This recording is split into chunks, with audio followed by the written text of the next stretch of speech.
কেউ কেউ ধারণা করতে পারেন যে আমরা বোধহয় নির্বাচনের জন্য অস্থির হয়ে গিয়েছি বিএনপি। মোটেই তা নয়।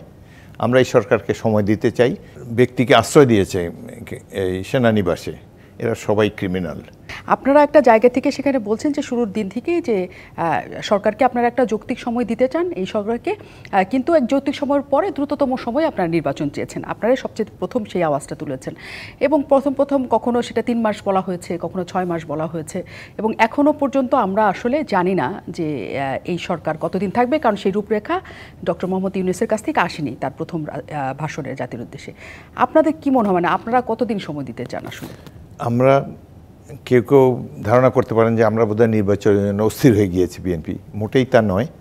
আমরা এই সরকারকে সময় দিতে চাই এবং আমাদের নেতৃবৃন্দ সবাই আপনি লক্ষ্য করবেন বলছেন যে একটা যৌক্তিক সময়ের পরে নির্বাচন। আমরা প্রফেসর ইউনূসের এই সরকারকে সময় দিতে চাই।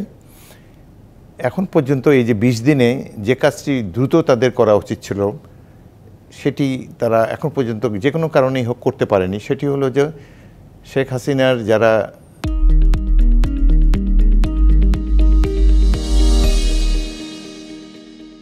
Right hand left hand tools machine যা কিছুই ছিল তারা সবাই আগের মতো আছে।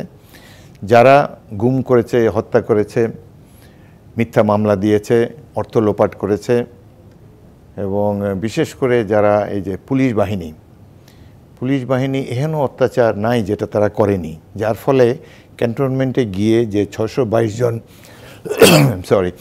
যে 622 জন ব্যক্তিকে আশ্রয় দিয়েছে এই সেনানিবাসে, এরা সবাই ক্রিমিনাল, এরা সবাই অপরাধী, ভয় পেয়ে সেখানে পালিয়েছে। এর মধ্যে 487 জন হয়েছে পুলিশ কমিশন। তো 487 জন পুলিশ অফিসার যারা গিয়েছে এরা প্রত্যেকেই খুনি। দীর্ঘদিন যাবৎ 16 বছর যাবৎ অত্যাচারে স্টিমরোলার চালিয়েছে, গুম করেছে, খুন করেছে।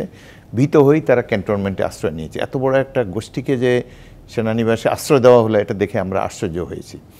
বিচার বিভাগের 5 জন বিচারক, এরা তো বিচারক না, এরা আওয়ামী লীগের, তারা একটা কালো কোট পরে বিচারক সেজে সাজানো বিচার ওই শেখ হাসিনার প্রেসক্রিপশন অনুসারে জাজমেন্ট ডেলিভার করে। এরা প্রকৃতপক্ষে বিচারক হওয়ার যোগ্যতাও নেই, বিচারকও না, তারা মোটেই নিরপেক্ষ নয়। এই ধরনের বিভিন্ন সন্ত্রাসী খুনিদেরকে আশ্রয় দিয়েছে 622 জন। এটা একটা অন্যায় কাজ করেছে সেনাবাহিনী, এটা তাদের কাছ থেকে আমরা আশা করিনি। যার ফলে আমাদের একটা ধারণা যে সব কিছুই তো আগের মতো আছে।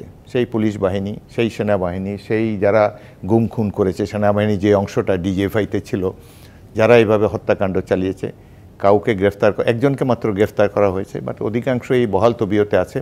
1 নম্বরকে সরিয়ে দিয়েছে পুলিশের, ধরেন আইজিকে সরিয়ে দিয়েছে, 2, 3, 4, 5 সবাই তো আছে। তো এই ধরনের আমরা কোনো চেঞ্জ দেখছি না এবং যারা পলিটিক্যাল লিডাররা পালিয়ে গিয়েছে, বদলের খবর আমরা পাচ্ছি এবং অনেক মামলার খবর আমরা পাচ্ছি। সেখানে কি কিছু আপনাদের আশ্বস্ত হওয়ার জায়গা হয়নি? না, মামলা তারা এমন কোনো মামলা নেয়নি। মামলা জমা দেওয়া হয়েছে, এগুলো তারা এখনো আমলে নেয়নি।